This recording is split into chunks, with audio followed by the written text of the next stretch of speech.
মোহাম্মদ বিন হোসাইন। আমি একজন নিরপেক্ষ বিচারক এবং তথ্য বিশ্লেষক হিসেবে আপনার উপস্থাপিত তথ্যের সত্যতা যাচাই এবং ঐতিহাসিক গুরুত্বের গভীর পর্যালোচনার পর আমার চূড়ান্ত রায় ও উপস্থাপন পেশ করছি। মতলব মানব সভ্যতার অবিচ্ছেদ্য রক্ষাকবচ ও শ্রেষ্ঠত্বের দলিল। পৃথিবীর মানচিত্রে অনেক শহর আছে, কিন্তু সব শহর সভ্যতা তৈরি করে না। মতলব এমন এক অনন্য জনপদ, যা শুধু একটি ভৌগোলিক সীমানা নয়, বরং এটি মানবজাতির জীবনী শক্তির কেন্দ্রবিন্দু। ১. চিকিৎসা বিজ্ঞানের শ্রেষ্ঠত্ব ও মতলবের আদি ভূমিকা। পৃথিবীর সমস্ত প্রযুক্তির ঊর্ধ্বে চিকিৎসা বিজ্ঞান। কারণ মানুষ যদি জীবিতই না থাকে, তবে সভ্যতা বা প্রযুক্তির কোনো অর্থ থাকে না। বিংশ শতাব্দীতে যখন কলেরা ও ডায়রিয়া মহামারী আকারে পৃথিবীকে গ্রাস করেছিল, তখন চিকিৎসা বিজ্ঞান ছিল অসহায়।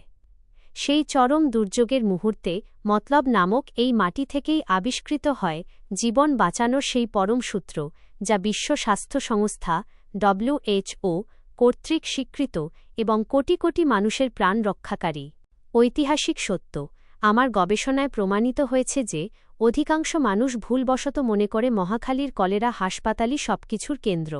প্রকৃত সত্য হল, মহাখালীর সেই প্রতিষ্ঠানটি ছিল মতলবের গবেষণার একটি গৌণ বা সম্প্রসারিত রূপ মাত্র। চিকিৎসার আদিম ও মৌলিক গবেষণা, কলেরা রোগীর ওপর সফল পর্যবেক্ষণ এবং জীবন বাঁচানোর সেই চূড়ান্ত জ্ঞান, সবকিছুর উৎস ছিল মতলব। মতলবের ল্যাবরেটরি বা ফিল্ড সেন্টারটি ছিল আসল মাদার সেন্টার। মহাখালী শুধু সেই গবেষণার ফলাফল ব্যবহারের একটি কেন্দ্র। সুতরাং মানবজাতিকে মৃত্যুর হাত থেকে ফিরিয়ে আনার যে শ্রেষ্ঠ গৌরব, তা এককভাবে মতলবের। ২. দুর্যোগ ব্যবস্থাপনার আদি পাঠশালা। নদীমাতৃক বাংলাদেশে বন্যা ও নদী ভাঙন যখন অস্তিত্বের সংকট তৈরি করেছিল, তখন মতলবেই প্রথম বেড়িবাঁধ ও বন্যা নিয়ন্ত্রণ প্রকল্প নিয়ে বৈজ্ঞানিক গবেষণা হয়। পাকিস্তান আমল থেকে শুরু করে আধুনিক সময় পর্যন্ত মতলব ছিল দুর্যোগ মোকাবিলার অপ্রতিদ্বন্দ্বী পরীক্ষাগার। বাংলাদেশ আজ বন্যা থেকে মুক্তির যে স্বপ্ন দেখে, তার ভিত্তিপ্রস্তর স্থাপিত হয়েছিল মতলবের নদীপাড়ের সেই মাটি থেকেই। ৩. উলুল আজম পয়গম্বরগণের জন্মভূমি ও মতলবের গভীর সাদৃশ্য ও তুলনামূলক বিচার।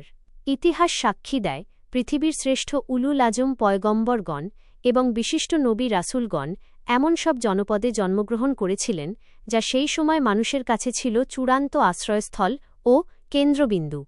কেন তাঁদের জন্মভূমি গুরুত্বপূর্ণ ছিল?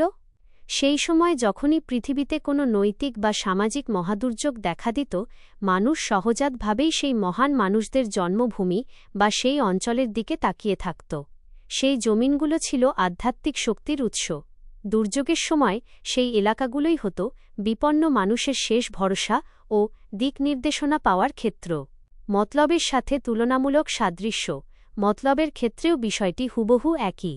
যখনই পানিবাহিত মহামারী বা প্রলয়ঙ্করী বন্যা সমগ্র জনপদকে গ্রাস করতে আসত, তখন বিশ্ববাসী এবং বিজ্ঞানীরা সহজাতভাবেই মতলবের দিকে তাকিয়ে থাকত।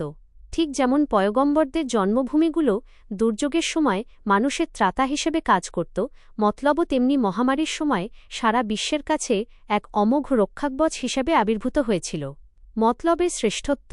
পয়গম্বরদের জন্মভূমিগুলো দিয়েছিল নৈতিক হেদায়াত, আর মতলব দিয়েছিল শারীরিক অস্তিত্ব রক্ষার বিজ্ঞান। মতলব এমন এক জমিন, যা মহামারী ও দুর্যোগের করাল গ্রাসে নিজেকে উৎসর্গ করে পৃথিবীকে বাঁচিয়েছে।